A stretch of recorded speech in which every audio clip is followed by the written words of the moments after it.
ato ang on the ground situation on here? Okay. As reported, na more or less 94 ka mga tao within sa sulod, no? More or less na reported. Kanya, ang natong nakita na da sa hospital, more or less, ito, ikawalo tong nakita ninyo. So, ang ako lang na ay nahibawan na to, na murag, na ay casualty nga usa. Okay? Now, na atong nakita diri karon, na kinahanglan careful lang yun kaayo ta, because makita na to sila, may istorya sila, napilit lang, no? Kanya, tagaan lang nato sila og oxygen.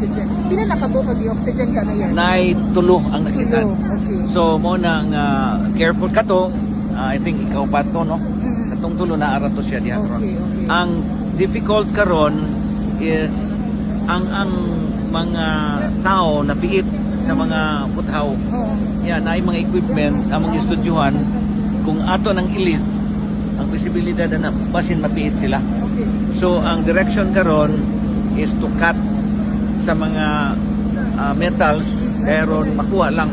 Nalay gamay nga problema kay ang mga battery nahutdan naman tag may kuryente gyud.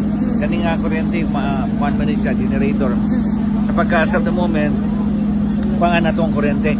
So na may generator ni abot, so mao na ning gitagaan na to mag-charge na ta. Okay. Mayor, mo kita ga-expect ani no? Pero unsa hinungdan ka dinhi? Well, ang ato lang na lang igor gyud ang maka pang tan-aw. Yan nagistorya nami ang presidente nila na more or less mao ang among panguna-una. Okay. Na nagianta og linog. Nagianta og katong tino. So, nagianta og linog in a sense na uyog to siya. At the same time, katong tino, nagdagdako kayo nga volume sa tubig. At katong kay kanimanggong garbage is kuhan siya murag sponge. So, kanaog sa tubig, ilang nasuyog, eventually, naog siya siglawom sa ubos. So, muna nga, karon naabot na siguro, muna yung akong pagtanaw ng tubig sa ilalom, dayon muna itong nag-slide siya. Okay. Mayor, ang atong assistant sa Cebu City, yan yung mga tao nga,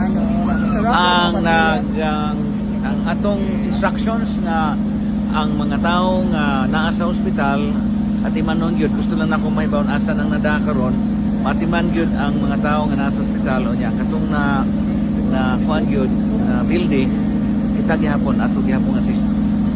Okay. Na mga mga kaliwat ni sila na ako lang silang istoryahan nga dili lang ta mo adto dito para ang atong mga kuan mga ng rescuer dili siya makuan, dili siya mabalda. Okay, last na lang Mayor.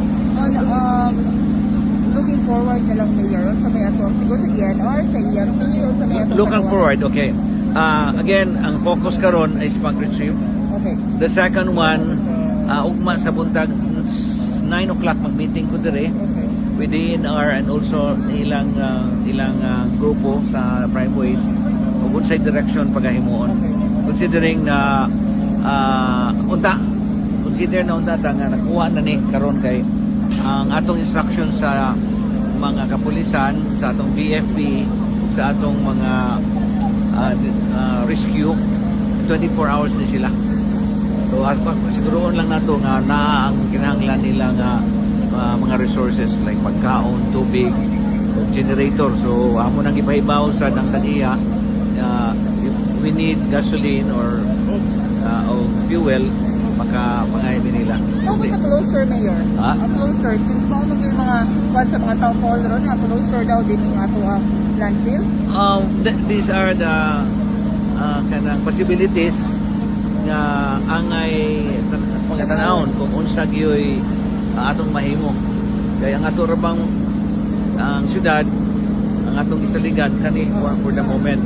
Kaya wala may mga landfill yun nga accredited sa dinhi sa itong syudad gawas dito sa probinsya which is layo kayo. So mo na angay pa i-assist yun.